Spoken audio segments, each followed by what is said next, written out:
تو آپ وعدہ کریں قوم کے ساتھ کہ ہم ان کے پیچھے لگیں گے اور جس ملک میں بھی ہیں ہم جا کے ان سے ہم بدلہ لیں گے۔ پشاور ناظرین ایک بار پھر دہشت گردی کے ہولناک واقعے سے متاثر ہوا ہے، قوم کو سوگ میں مبتلا کر گیا ہے۔ پھولوں کا شہر ہے پشاور، جسے دہشت گردوں نے خون میں نہلا دیا۔ مسجد کے اندر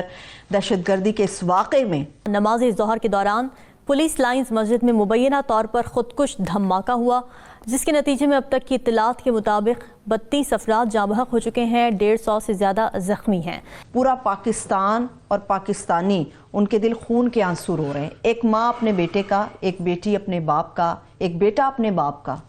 اپنا خون کس کے ہاتھوں پہ تلاش کریں گے؟ بس یہ بڑا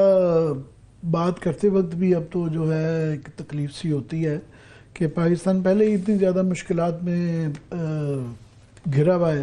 کہ ہمارے معاشی مشکلات چل رہی ہیں، بڑی اکنامک سچویشن خراب ہے، اس کے بعد سیاسی بحران چل رہا ہے، آئینی بحران چل رہا ہے، لڑائیاں مار کٹائیاں چل رہی ہیں، اور اس کے ساتھ کوئی کسر اگر رہ گئی تھی تو یہ سیکیورٹی کا واقعہ اس طرح کا ہونا تھا۔ اور بدقسمتی کی بات یہ ہے کہ یہ 73 سے پچھلے 1 سال سے 1 سال پورا جو تھا افغانستان میں، خاص طور پہ جب سے تبدیلی آئی ہے اس کے بعد سے 73 کے ساتھ یہ ہو رہے ہیں، مگر ہماری توجہ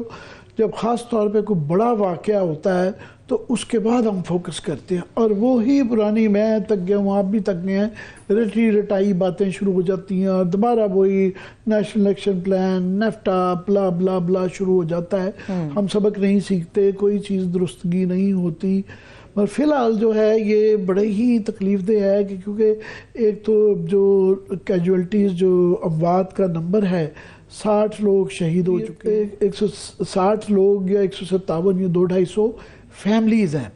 ہر وہاں پہ شخص، اور پھر یہ مسجد میں ہوا ہے، اور مسجد کے ساتھ اس کے اندر جو ہے پولیس لائنز کے اندر ہوا ہے، 4-5 ایک تو اس کا تفتیشی پہلو آ جاتا ہے کہ 3-4 جگہ سے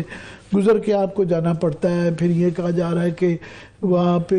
شاید وہاں ہاؤسنگ کوارٹرز بھی تھے، وہاں پہ وہ رہ رہا تھا خودکش حملے کا۔ تو یہ نہیں پتا کہ یہ شروعات ہے دوبارہ ایک نئی لہر کی، یا یہ شاید آخری ثابت ہو اور ہم اس پہ کنٹرول پا لیں۔ زخمیوں کی یہاں انہوں نے عیادت کی، اور اس موقع پر وزیر اعظم نے کہا یہ کہ دہشت گرد پاکستان کے دفاع پر مامور اداروں پر حملے کر کے خوف و دہشت کی فضا پیدا کرنے کی ناکام کوشش کر رہے ہیں، جسے ریاست اور عوام کے اتحاد سے ناکام بنائیں گے۔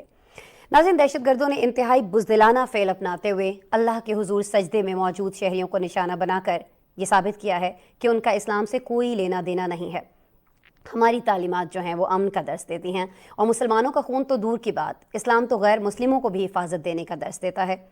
ناظرین، پاکستان نے امن و امان کے قیام کے لیے ہزاروں جانوں کا نذرانہ دیا ہے۔ ہماری پولیس، آرم فورسز سمیت قانون نافذ کرنے والے اداروں کی انتھک محنت سے اس ملک نے دہشت گردی کو پہلے بھی ہرایا تھا، اور اب ایک بار پھر دہشت گرد ہمارے ملک کا امن و امان خراب کرنے کی کوشش کرتے دکھائی دیتے ہیں۔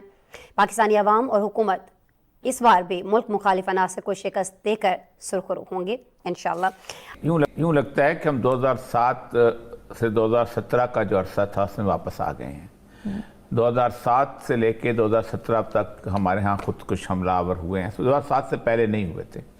2007 میں 1 دسمبر کے اندر ہم خودکش حملہ ہوا تھا، اور اس سے پہلے جولائی میں جامعہ افسا کا بڑا مشہور واقعہ ہوا تھا، جس میں ہم نے امریکنز کو خوش کرنے کے لیے ایک بہت بڑا آپریشن کیا تھا، اور اس آپریشن کے بعد اس کے جو اثرات ہوئے تھے وہ یہ تھے کہ وہ لوگ جو وہاں پر مارے گئے تھے ان کے لواحقین کو ایک سوات پھیل گیا، کہیں پھیل گیا، اور ایک تنظیم منظم جیسے TTP کہتے ہیں وہ منظم کی گئی تھی 2007 کے اندر۔ بالکل یہی وجہ ہے کہ آپ اندازہ کریں کہ 2 دن کے اندر 3 ایسے واقعات ہوئے ہیں جو ہماری پوری کی پوری ایڈمنسٹریٹو جسے کہتے ہیں مشینری کے فلاپ کے لسبیلا۔ آپ اندازہ کریں کہ وہاں کو تقریباً ایک بس کو آگ لگی ہے اور کھائی میں گری ہے، کچھ 40-45 کے قریب لوگ جو ہیں وہ وہاں پر بیچارے جاں بحق ہو گئے۔ کوہاٹ آپ کی کشتی ڈوبی ہے، اور کشتی ڈوبی ہے، 18-19 بچے جو ہے اس کے اندر جاں بحق ہو گئے۔ یہ واقعہ right in the heart of the town. اگر آپ پہلے بھی تو الرٹ تھے نا۔ ہلالی صاحب، مین سٹیز اب ٹارگٹ ہو رہے ہیں، اس سے پہلے اسلام آباد ہوا تھا، اب پشاور میں یہ دھماکہ ہوا ہے جو کہ مبینہ طور پر خودکش حملہ کہا جا رہا ہے، تو کیا سمجھتے ہیں آپ کیا وجہ ہے اس دہشت گردی کی نئی لہر کی؟